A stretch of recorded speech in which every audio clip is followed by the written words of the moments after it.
हरियाणा में मौजूदा सरकार के प्रति संतुष्टि के भाव ने भाजपा को सत्ता में फिर से वापसी में मदद की। सर्वे में हर 10 में से 6 मतदाताओं ने भाजपा सरकार के प्रदर्शन से संतुष्टि जताई। केवल 4 ने ही अपनी असंतुष्टि जताई। संतुष्टि दर 20% अंक थी।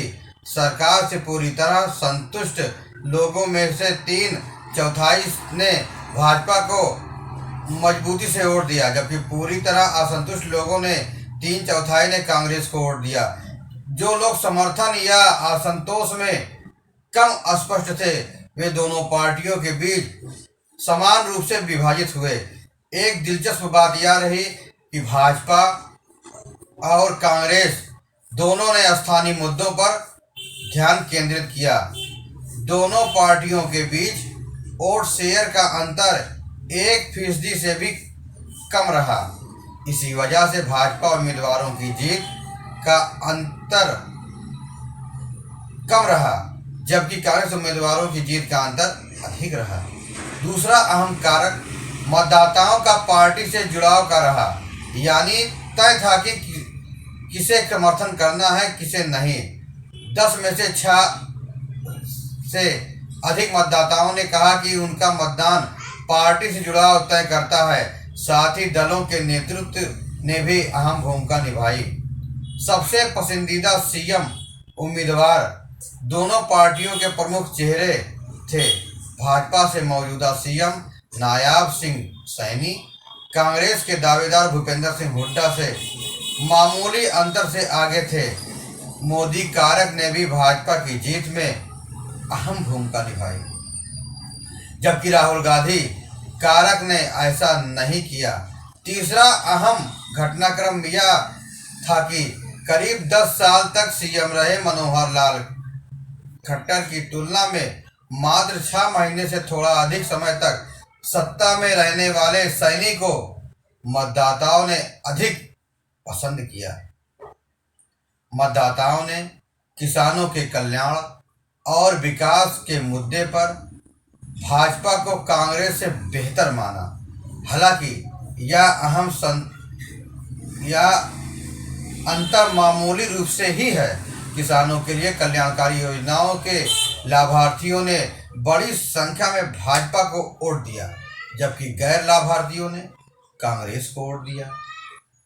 अखिल भारतीय पहलवानों के विवाद पर ज्यादातर मतदाताओं ने माना कि केंद्र सरकार ने उचित कार्रवाई की। हालांकि पहलवान का मुद्दा चुनाव प्रचार के दौरान और उसके पहले भी काफी सुर्खियों में रहा, पर जमीनी स्तर पर इसे वास्तविक प्रभाव की तुलना में दिखावे के लिए यह अधिक रहा। महिला मतदाताओं ने महत्वपूर्ण भूमिका निभाते हुए महिलाओं का समर्थन हासिल करने में भाजपा ने कांग्रेस को पीछे छोड़ दिया। जिन लोगों को लगा कि 5 वर्षों में हरियाणा में महिला सुरक्षा में सुधार हुआ है, उनमें से आधे ने भाजपा को वोट दिया। जिनको लगा कि स्थिति और खराब हुई है, उनमें से लगभग आधे ने कांग्रेस को वोट दे दिया। इस कांटे के मुकाबले वाले चुनाव में लैंगिक वोट ने अहम अंतर पैदा किया। इस चुनाव में नए सामाजिक गठबंधन उभर कर सामने आए।